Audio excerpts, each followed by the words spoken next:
Hello friends, welcome to colour mic. Hello friends, welcome to caller my channel. சேனலை பார்க்குற நீங்கள் subscribe பண்ணிட்டு சேனலை ஸ்டார்ட் பண்ணுங்க.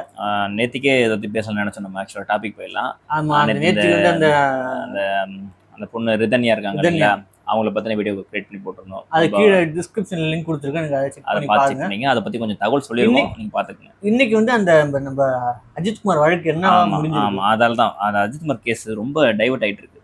இப்போ எப்படின்னு சொல்லிட்டு கேட்டிங்கன்னா, இப்போ அந்த போஸ்ட்மார்ட்டம் ரிப்போர்ட் வந்து ஃபுல்லாக வெளியிட்டாங்க. முன்னாடி கொஞ்சம் தான் வந்துச்சு.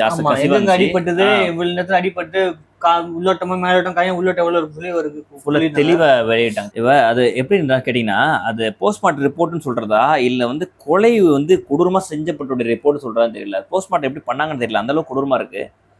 தலையிலேயே வச்சு மிதிச்சிருக்காங்களா இல்லை கட்டையை வச்சு அடிச்சிருக்காங்க. அதான் சொல்கிறார். இப்போ காட்டை துறைமுருகன் சொல்கிறார், தலையை கால் எழுதி இங்கே வச்சு மிதிச்சிருக்கானோ வச்சு. ஏன்னா ஆமா, அவர் சொல்றது அரக்கு இருக்கான வச்சு லாஜிக் இருக்கு. என்ன காரணம், காது விட ரத்தம் வந்திருக்கு. ஆமா, மண்டையில மூளை ரத்த கசி வந்தாதான் காது வழியா மூக்குள்ள ரத்தம் வரும். அது வந்துச்சுனாலே மோஸ்ட்லி பேஷண்ட் டெட். எப்போ ஒருத்தவனுக்கு காது வழி ரத்தம் வருதோ மோஸ்ட்லி ஆக்சிடென்ட்லி பிழைக்கிறது கஷ்டம். மூளை ரத்த கசி வந்தா காது வழியா வரும். ஆமா, கொடூரமா தாக்கியிருக்காங்க. 15 இடங்கள், 15க்கு மேற்பட்ட இடங்கள்ல ஆழமான காயங்கள். ரொம்ப அந்த கன்னிங் சொல்றோம்ல, அந்த மாதிரி காயம் ரொம்ப அதிகமா இருக்கு. அந்த மாதிரி காயம் ஏற்பட்டதுன்னா மரணமே வரக்கூடியது காரணம். சிகரெட் சூடு வச்சிருக்காங்க அங்கங்க. சிகரெட்டால பண்ணுவாங்க, சைக்கோத்தனமா தாக்கியிருக்காங்க. இது போக நெஞ்சு இந்த எதிர் தைமஸ் இருக்கு இல்லைங்களா, அந்த தமனி, இதுல வந்து லத்தியாலே குட்டிருக்காங்க. அதனால இதயத்திலையும் ரத்த கசிவு ஏற்படுறதா வந்து பதிவு வந்து ஆயிருக்கு. மிருகம் சைக்கமா நடந்துருவாங்களோ. இப்ப நம்ம சொல்றதுக்கு எவ்வளவு கொடுமையா இருக்கு. இதை வந்து ஒரு 5 மிருகங்கள் வந்து சேர்ந்து செஞ்சிருக்காங்க. அந்த மிருகங்களோட மனைவிகளை வந்து இப்ப பாத்தீங்கன்னா போர்க்குடி தூக்கியிருக்காங்க. தெரியுமா அந்த கேள்விப்பட்டீங்களா? அன்னைக்கே நடந்துச்சு. அது இப்ப கொஞ்சம் பூமாயி வெளில வருது. கொஞ்சம் அவங்க வந்து பேசின வீடியோ இதெல்லாம் வெளில வருது. அவங்க என்ன கேட்குறாங்க, அந்த மிருகங்களுடைய மனைவிகள் என்ன கேட்குறாங்க, என் கணவர்களாம் செய்யல, அவங்க வந்து ஆர்டர் கொடுத்தாங்க, ஒபேத ஆர்டர் கொடுத்தாங்க. அந்த ஆர்டருக்கான மதிப்பை தான் அவங்க வந்து மேலே கொடுத்த தகவல். அப்போ வந்து ஒபேத ஆர்டர்னா அவங்க குடும்பத்துல ஒரு ஆளையே நீங்க போய் அடிச்சு கொல்லு அப்படின்னு சொன்னா ஒபேத ஆர்டர் பண்ணுவாங்க. அவங்க அப்ப சுய புத்தி இருக்காது. அது எப்படி விடுவாங்க? ஏன்னா அவங்க குடும்பமாச்சு. இன்னொரு நடந்தா, அதாவது இவனுக்கு நடந்தா இது வடிவ சொல்றா தெரியுங்களா, தக்காளி சட்னி எனக்கு வந்து ரத்தம்னுவாங்களா, அந்த மாரி வந்து பேசிட்டு இருக்காங்க. ரொம்ப கொடுமையான பேச்சுக்கள்லாம் இருக்கு. இதுக்கு போலீஸ்காரங்கள்ட்ட எந்த எதிர்ப்பும் இல்லை. சிவகாசியில் ஒரு ஸ்ட்ரைக் பண்றாங்க, ஒரு நடத்துறாங்க. அதில் போலீஸ்கார் சொல்றாரு, இதே மாதிரி பண்ணீங்கன்னா வேற மாதிரி ஆயிடும். போலீஸ்கார் சொல்றாரு, எப்படின்னா இந்த மாதிரி பிரச்சனை பண்ணிங்கன்னா வேற மாதிரி ஆயிடும். ஏன் சார், மக்களுக்கு போராட்டம் நடத்துறதுக்கு வந்து அவங்களோட உரிமை. ஆமா, அது பிரச்சனை ஆகாத வரைக்கும் நீங்க அதை வந்து நீங்க கலைக்கணும் முடிவு என்ன பண்றது. அடுத்த கட்டம் பிரச்சனை ஆகாத வரைக்கும் நீங்க அதுக்கு பாதுகாப்பு தான் கொடுக்கணும். ஆமா, நீங்க எப்படி அவங்களை மிரட்டலாம்? இப்ப இந்த போலீஸ்காரங்க மனைவிகள் ஸ்ட்ரைக் பண்ணும்போது மிரட்டினீங்களா? அந்த மிரட்டல் இருந்துச்சா? எப்படி மிரட்ட முடியும்?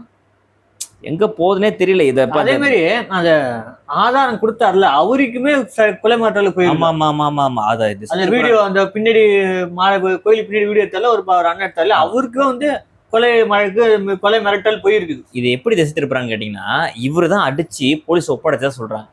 இது எப்படி நம்ம கண் கூட பாக்குறோம், ஒரு விஷயத்தை டேட்டாவை நம்ம கொடுத்துட்டு இருக்கோம். இப்படி இருக்கும் போதே ஒரு பர்டிகுலர் செகண்ட்ல டேட்டாவை மாத்துறாங்க. நடந்து ஒரு வாரம் இருக்குமா, இப்பயே இந்த நான் பண்ணல இவங்க பண்ண சொல்றாங்க, நாளைக்கு பண்ணா இந்த மாதிரி நிகழ்ச்சி நடக்கவே இல்லை. அஜித் ஒரு அந்த பையன் உலகத்து இருந்து சொல்றாங்க. இன்னைக்கு இவ்வளவு பேசுறாங்கல்ல, ஏன் அந்த கம்ப்ளைண்ட் கொடுத்தாங்க இல்லையா, அவங்க பேர் என்ன, நிக்கிதா பேரு மட்டும் நிக்கிதா வக்கிட்டான்னு சொல்லிட்டு வச்சிருக்காங்க. அதெல்லாம் வேற விஷயம். அவங்க மேல எவ்வளவு பிரச்சனை இருக்கு பாத்தீங்களா? ஆமா, இன்னைக்கு ஒரு ஆடியோ வந்திருக்குது, ஒரு குக்கர்ல ஒரு எறும்பு கூட நான் துரோகம் பண்ண மாட்டேன் அப்படின்னு சொல்லி ஆடியோல வந்து. ஓஹோ, அவ்வளவு அக்யூரேட்டா பாக்குறவங்க. ஓஹோ, அதாவது இவங்க பேசுறதெல்லாம் பொய்ன்றதுக்கான ஆதாரம் ஒன்னொன்னா வெளியே வந்துட்டே இருக்கு. சில பேரை நான் பார்த்தாலே பேசுறது கேட்டு பொய் தான் சொல்றாங்க, கண்டுபிடிச்சிடலாம். அதுதான் இவங்க பேசுற ஆதாரம் வெளியே ஒண்ணு வந்துட்டு பாத்தீங்களா. ஏன்னா அவங்களோட எக்ஸ் கணவர் ஒருத்தர் வந்து வீடியோ வெளியிடுறாரு. அவங்ககிட்ட பணத்தை கொடுத்து பாதிக்கப்பட்ட 2011 கம்ப்ளைண்ட் சொன்னது. கம்ப்ளைண்ட் ஆனவர் அவங்க உறவினரா, அவரு வந்து வீடியோ வெளியிடுறாரு. அப்ப இவங்க பின்கூலமே ரொம்ப கேவலமா இவங்க பேசி எதுவுமே உண்மை இல்லைன்ற அளவுக்கு இருக்கு. ஒரு பேசிக்கான மனுஷன் நமக்கே தெரியும் போது, ஒரு போலீஸ் அதிகாரி செயல்படும் போது எப்படி சுத்தமா மூளை கைட்டு வச்சு செயல்படுவாங்களா? போலீஸ்காரங்க அதிகாரம் கொடுத்துட்டாங்க, மூளை கைட்டி வெளில வச்சிருவாங்களா? என்ன தெரிய மாட்டேங்குது. நம்மளாம் மக்கள்லாம் எப்படின்னே தெரிய மாட்டேங்குது. பணம் தாங்க. சாட்டை சொன்னார் பார்த்தீங்களா சார், நம்ம சாட்டை இதுக்காக நம்ம அவங்க கட்சிலாம் கிடையாது. நம்ம அவர் சொல்ற ஒரு டேட்டா கொஞ்சம் பார்த்தீங்கன்னா கரெக்டா இருக்கு. கல்குவரியில் வச்சு 4 பேரை கொண்டுட்டாங்க. அந்த கொன்ன ஒரு முதலாளி வந்து போலீஸ்காரெல்லாம் அடிக்க முடியல, நியாயமான விஷயம். அந்த மாதிரி இடங்கள்லாம் பணம் இருக்க இடங்கள்லாம் உங்களை கை வைக்க முடியல. ஒரு எம்எல்ஏ ஒரு எம்எல்ஏவை அடிக்க முடியுதாங்க? எம்எல்ஏ 5 வருஷத்துக்கு அப்புறம் சாதா மனுஷன் தானங்க அவங்களும். அவங்கள உங்களால தூக்கி வச்சு அடிக்க முடியுமா? ஜட்டியோட அடிக்க முடியுமா? ஏன் ஒரு இலச்சனை போட்டு இவ்வளவு கேவலம் அடிச்சு கொண்டிருக்கீங்க? அதுதானே இது மக்கள் எழுதப்படாத விதி தானே. சரி, நம்ம இந்த கேஸை விட்டு கூட தொடர்ந்து நம்ம ஒரு அப்டேட்டான நம்ம சேனல்ல சொல்லிட்டே இருப்போம். நம்ம அடுத்த இந்த இந்த இந்த இந்த விஷயத்துக்கு நீ விஜய் கூட பேசுற, அதை பத்தி விஜய் ஒரு வார்த்தை பேசல. நம்ம விஜய் டாபிக்ல வருவோம். இதுக்கு முன்னாடி திருமாவளவன் வந்திருக்காருல்ல, திருமாவளவன் என்ன சொல்லிருக்காரு தெரியுங்களா? ஒரு அரசியல் தலைவரா இருக்கலாமா, ஒரு சாதா மனுஷங்களுக்கு, ஒரு சாதா பேசிக்கா அரசியல் இல்லாதவங்க, ஒரு சாமானிய ஒரு மனிதன் இருக்காங்க அவங்களுக்கு இல்லாத கூட கிடையாது. அது ஏன் அவர் என்ன சொல்றாரு, இந்த ஆட்சி தான் நாங்க வந்து இது பண்ணிருக்கோமே, அது பண்ணிருக்கோமே, இதை முடிச்சிட்டோமே, நாங்க கொலை வழக்கு முடிச்சிட்டோமே, சிபிஐக்கு தான் மாத்திருக்கோமே, இதுக்கு மேல என்ன வேணும், இதுக்கு மேல ஏன் நாங்க போராடணும் அப்படிங்கிறது. ஆமா, பத்திரிகையாளர் கேள்வி எழுப்பினாரு, ஏன் நீங்க போராட்டம் நடத்தல சொல்றதுக்கு. அதுக்கு அவர் கொடுத்த பதில், நீங்க சொன்ன பதில் அவர் கொடுக்குறாரு. அப்ப போன ஆட்சியில் இந்த மாதிரி நடக்கலையா, அவங்க செயல்படுத்தலையா? எல்லாம் கரெக்டு தாங்க, எல்லாம் சரிதான், செம்மையா சரி. எப்ப கூட்டணி சேர்ந்தாங்களோ நல்ல கூட்ட அணியா இருக்காங்க. கூட்ட அணி நிரூபிக்கிறாரு. என்ன திருமாவளவன் சொல்றாரு, நானே சுயமான கூட இதை நிறுத்த முடியாது அப்படிங்கிறாரு. இதே சொல்லியிருக்காரு. எல்லா ஆட்சியும் எந்த ஆட்சி நடக்கல, ஒரு சாதாரணமா கேட்டு போறாரு. அப்ப இவங்க வந்தாதான் நடக்குது, இவங்க வந்தாலும் நிறுத்த முடியாதுன்னா அப்ப இவங்க எதுக்கு இருக்காங்க? ஒரு அதிகாரத்தை கட்டுப்படுத்த முடியாது, எப்படி மக்களுக்கு நல்ல ஆட்சி கொடுப்பாரு? அவர் தான் சொல்றாரு, இந்த மாதிரி ஒரு சாதாரண ஆள் சொல்லிட்டு போனா விட்டுருவாங்களாங்க? நல்ல யோசிச்சு பாருங்க. எம்பிஆர் மாநிலங்கள உறுப்பினரா இருக்காரு.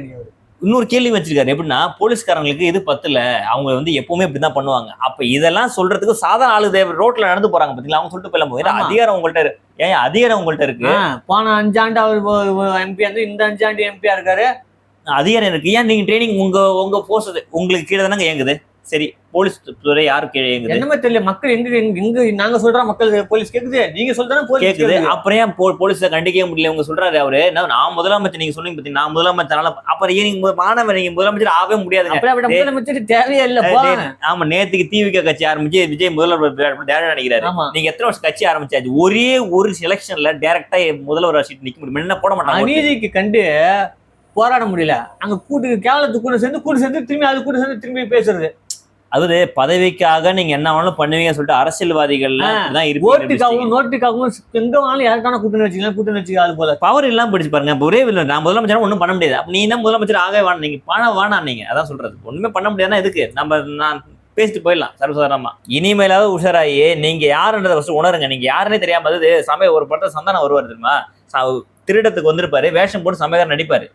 அந்த சமயக்காரனே மாறிட ஒரு கட்டத்துல. ஆமா, அந்த மாதிரி இவர் வந்து அந்த கூட்டணி போய் சேர்ந்தாரு, கடைசியில் அந்த கூட்டமாவே மாறிட்டாரு போல இருக்கு. ஆமா, இவரோட அரசியல் தனித்துவமான அரசியல். ஒரு சமூகத்துடைய தலைவரா அவர் இருக்காரு. எவ்வளவு அந்த சமூகத்தை எவ்வளவு கேடு யோசிச்சு பாருங்க. உங்களை நம்பி எவ்வளவு பேர் உங்களுக்கு பின்னாடி நிக்கிறாங்க. அப்போ ஒரு இன்னைக்கு சமுதாய இன்னைக்கு ஒரு லெவலுக்கு சமுதாய மக்கள் முன்னேற்றி கொண்டு ஒரு சமுதாய கேடாயிட்டாரு. இந்த மாதிரி ஒரு சாதாரண வார்த்தைகள்ல சமுதாய கேடாயிட்டாரு. எங்க போல பேச கிடையாது தெரியுமா? டிஎம்கே எதிராக ஒரு வாதோட பேசிட்டா கூட்டணி இருக்குங்க. கூட்டணி எதுக்காக அமைச்சிங்க? உங்களுக்கு பவர் வேணும், அந்த பவர் வச்சு மக்கள் நல்லது செய்தா ஜெயிச்சிங்க. இங்க மக்களுக்கு நல்லது பண்ணல, இதுல நீங்க வந்து வாழ்றதா பாக்குறீங்க. இதுல வேற மது ஒழிப்பு மாநாடு வேற. இதுல எப்படி மது உற்பத்தி பண்ற கட்சியில வந்துட்டு மது ஒழிப்பு மாநாடு அம்மாப்பா வேணா விடுங்க. இவரை பத்தி பேசினா நம்ம இன்னும் 4 பக்கத்து பேசலாம் போல இருக்கு. நம்ம அடுத்த கட்டம் இவருக்கு வந்துடும். சரி, அடுத்த கட்டம் டிவிக்கே பத்தி வரும். இப்ப இவரு கடை இருக்கிற டிவிக்கு பார்த்தோம். டிவிக்கு இன்னைக்கு என்ன சொல்லுங்க. டிவிக்கு வந்து நீங்க வந்து பொதுக்குழு தீர்மானம் ஏற்றிருக்காங்க.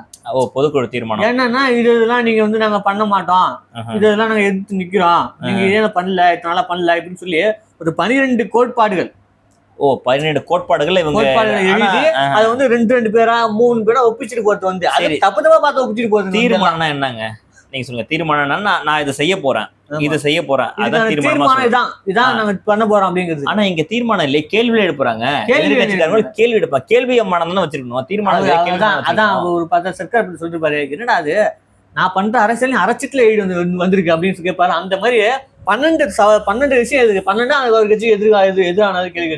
சரி, இதெல்லாம் இருக்கட்டும். இன்னொரு முக்கிய விஷயம்னா பராந்தர் விமானத்தை அது வந்து வரவேற்க உண்மையாலுமே வரதக்க விஷயம். அதுல புரட்சிகரம் பேசினார் விஜய் சார், வந்து கொஞ்சம் புரட்சிகரம் பேசினாரு. அது நீங்க வந்து அதை எடுத்து போராடலாம், நான் மக்களை அள்ளி போட்டு கும்பிட்டு வந்து இடத்துல இருந்து போராடுவாங்கிறாரு. அது இது ஒரு நியாயமான விஷயம். ஆனா இவ்வளவு பேசுனீங்கல்ல, ஏன் இந்த அஜித்குமாரை பத்தி நீங்க பேசல? ஆமா, எனக்குமே ஒரு கேள்வி. என்ன அவர் பேசுவாரு அப்படின்னு நான் பார்த்தேன். நேர்ல போனீங்க, பாத்தீங்க, அதோட முடிஞ்சப்ப அதை பத்தின கேள்வி எவ்வளவு கேள்வி எழுப்புனீங்களே. இதை பத்தி ஆளுங்கட்சி என்ன பண்ண போறாங்க, சென்ட்ரல் என்ன முடிவு எடுக்க போறாங்க சொல்லிட்டு ஒரு கேள்வி. பிஜேபியில கூட்டணி வைக்க மாட்டேன் சொல்லிட்டாரு, அதிமுக கூட்டணி வைக்க மாட்டேன் சொல்லிட்டாரு. நம்ம என்னென்ன கேள்வி எழுப்பினா அனைத்துக்கும் பதில் சொல்லிட்டாரு. அவரே தான் முதல்வர் ஆவான்னு சொல்லிட்டாரு. எல்லாம் கரெக்ட். ஏன் இது அஜித்குமார் பத்தி ஒரு கேள்வி வைக்கல? நீங்க உங்களை மாதிரி ஆட்கள் எல்லாம் கேள்வி கேட்டதான் சார் அந்த ஒரு விஷயத்துக்கு ஒரு நியாயம் கிடைக்கும். ஆமா, ஒரு நியாயமான விஷயம் தான். நம்ம கடமை முடிஞ்சதுல போனோமா, பணத்தை குத்தமா கடன் முடிஞ்சுதா அவ்வளவுதான் வாய முட்டு இதுல பாருங்க இவர் பேசல, ஆனா ஆதவ அர்ஜுன் இருக்காரு பாத்தீங்களா, அவரு அத பத்தி இதுவா பேசல, ஆமா தன்னை பெருமைப்படுத்தி பேசிக்கிறாரு. எப்படி அவங்களுக்கு சார்பா யாரும் போல, எங்க தளபதி தான் போனாரு, எங்க பெருமைப்படுத்திக்க வேண்டிய இடமாங்க, பெருமைப்படுத்திக்க வேண்டிய விஷயமாங்க. அது ஒருத்தங்க பாதிக்கப்பட்டாங்க, உங்களுக்கு ஆறுதல் சொல்ற போது மிகப்பெரிய விஷயம். எத்தனை பேர் நீங்க இன்னைக்கு வெளியே வந்துருச்சுன்னு சொல்லிட்டு இத்தனை இடத்துக்கு போறாங்கல்ல, வெளியே வர முடியாம எத்தனை அஜித்குமார் இருக்காங்க. ஆமா யோசிச்சு பாருங்க. இந்த கேஸ் விஷயமா பாத்தீங்கன்னா இந்த ஒரு பொண்ணு ஒருத்தர் இறந்தாங்க, அவங்க வீட்டுக்கு போனாரா? அதை கூட அது பேச கூட இல்லை, அது பேசவே யாரும். எவ்வளவு பிரச்சனைகள் இங்க போயிட்டு இருக்கு. அதை விடுங்க, வரதட்சணை கொடுமையில பல பிரச்சனை இன்னும் நிறைய பேர் இந்த வாரத்துல மட்டுமே 6 பேர் வந்திருக்காங்க வரதட்சணை கொடுமையால. அதை பத்தி பேசினாரா? உங்க கட்சியை பத்தி பெருமையா பேசிக்கிட்டே உங்களுக்கு வேலையா இருக்கு. கட்சியில அவர் புகழ்ச்சிக்கு அளவே இல்லாம இருக்கு. என் தலைவர் முகத்தை பாருங்க. அப்ப திமுக உங்களுக்கு என்னங்க வித்தியாசம்? தலைவர் என் இடத்துக்கு நேரா போறாருயா, நேரா வராருயா, அவர் எளிமையா பாருங்க. எலெக்ஷனுக்கு வந்தா வந்துதானே ஆகணும், கட்சிக்கு ஓட்டு போட்டா வந்தானே, ஓட்டு கேட்க ஒரு விட போய் தானே ஆகணும். அப்ப நீங்க இது பிரச்சனை, இது ஒரு சாதாரண விஷயம். இதை நீங்க எப்படி பேசலாம்னா இதை பத்தி கேள்வி எழுப்பணும். எதிர்கட்சியா செய்யல, கேள்விதான் நல்லா இருக்கும். என்ன கட்சி பண்ண ஆரம்பிச்சு கேள்விதான், அந்த கேள்வி கரெக்டா எழுப்பணும். அதை ஏன் பெருமையா பேசுறீங்க? பெருமையா தயவு பேச திமுக மாதிரி பேசாதீங்க. அவங்க திமுக அப்படிதான், அவங்க செஞ்ச விஷயங்களை பெருமையா எடுத்து ஒரு வீடியோ ரிலீஸ். எனக்கு இந்த டிவிக்கே பார்த்தா டிவிக்கே மாதிரி இல்ல, திராவிட முன்னேற்ற கழகம் மாதிரி தான் எனக்கு தோணுது. திராவிட வெற்றி கழகம் பார்க்க அப்படிதான் இருக்கு. சொல்லுங்க. டிவிக்கு பார்த்தா டிவிக்கு தமிழக வெற்றி கழகம் இல்ல, திராவிட வெற்றி கழகம் மாதிரி இருக்கு. எனக்கு இப்படி ஒண்ணு வச்சுக்கலாம். டிவிக்கு திமுக வெற்றி கழகம் வச்சுக்கலாம். அப்படிதான் இருக்கு பார்த்தா. ஏறக்குறைய அப்படிதாங்க இருக்கு. தனிச்சு ஒரு அரசியல் பண்ணுவாருன்னு பார்த்தா 10ஓட 11 போயிட்டு இருக்காரு. 10ஓட 11 அத்தோட இது ஒண்ணு அப்படிங்கிற மாதிரி அருமையான பாட்டு சொன்னீங்க, உண்மையான விஷயம். சரி, இனிமேலாவது உங்க பெருமை பேசாதீங்க சார். உங்க பெருமை பேச வேண்டிய விஷயம் தான், ஒரு ரீச்சா தேவைதான். ஆனா இந்த விஷயத்துல நீங்க கேள்வி எழுப்பணும். இப்போ 6ஆம் தேதி வந்து ஞாயிற்றுக்கிழமை போராட்டம் வச்சிருக்கீங்க, எடுக்கு அப்ப அந்த டைம்ல பேசக்கூடாது. இந்த மாதிரி பொது இடங்கள்ல பெருமை பேச தெரியுது இல்ல, ஏன் கேள்வி எழுப்பலன்றதான் கூடி பேசிக்கிட்டு இப்போ லைவ் கட் ஆகப்படும். நாங்க பேசிக்கிட்டு அப்புறமே திரும்பி லைவுக்கு வருவோம். அதாவது ஒரு பக்கம் விளம்பரம் மாடல் பண்றாருன்னா இவரு வித்தியாசமான மாடல் ஒண்ணு பண்ணிட்டு இருக்காரு. மாடலிங் பண்ற மாதிரி எப்படியோ இது பண்றீங்க. ஆனா நடுவுல மக்களை சாப்ப ஒண்ணும் நாசம் உண்டாதீங்க. எப்பா மக்களுக்கு நல்லது செய்யுங்க தான் சொல்றோம். ஏன்னா இப்ப எல்லாத்துக்கும் மாற்றம் அவங்களை எதிர்பார்த்துட்டு இருக்கும் போது நீங்க இந்த விளம்பரத்தை பண்ணாதீங்கன்றதான் எங்களோட கோரிக்கை. அது அதுதான் சொல்ல வராங்க. ஆமா, ஒரு புது கட்சி எங்களுக்கு வேணும் அப்படிங்கிறப்ப நீங்க வந்திருக்கீங்களா, அதை நீங்க யாரும் அப்ரோச் பண்ணாத வழியில நீங்க கொண்டு போனாலும் கண்டிப்பா. மத்தபடி பார்க்கும்போது இந்த பராந்தர பேசிக்கிட்டே நாங்கள் அப்படித்தான் நாங்கள் இப்படித்தான் பேசினா ஒரு பிரோஜனம் இல்ல தலைவா. முதல்ல தற்பெருமை பேச நிறுத்தினாலே நீ உங்களுக்கு தானாவே ரீச் ஆயிடுவீங்க. ஏன்னா உங்களுக்கு ரீச் பண்ண அவசியம் இல்லை, நீங்களே ஆல்ரெடி ரீச் தான், அது பிரச்சனை கிடையாது.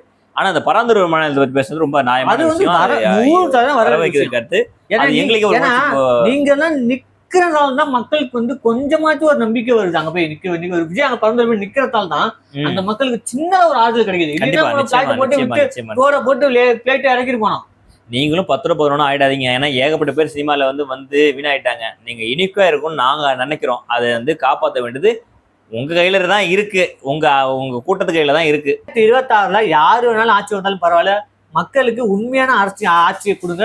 அதுதான் எங்களோட வேண்டுகோள். நிச்சயமா யாரு நல்லது செஞ்சாலும் அதை முதல்ல ஆதரிக்கிறால நாங்க தான். ஏன்னா மக்களுக்கு நன்மை நடக்கணுங்க, அவ்வளவுதாங்க. நாங்க இவங்க எதிரி அவங்க எதிரெல்லாம் கிடையாது. இப்போ என்ன பிரச்சனை நடக்குதோன்றதை அதை தொகுத்து ஒரு பதிவா ஒண்ணு வெளியிடுறோம். ஆமா, இதான் எங்க ஃபேக்ட். நல்லது நடந்தா முதல் ஆதரவு நாங்க தான். ஏதாவது தவறு இருந்தாலும் மன்னிச்சிருங்க, நம்ம பசங்க தான். சரி, இதோட முடிச்சுக்குமா? நன்றி, வணக்கம். இது நம்ம காலமிக் சேனல். நன்றி, தேங்க்யூ.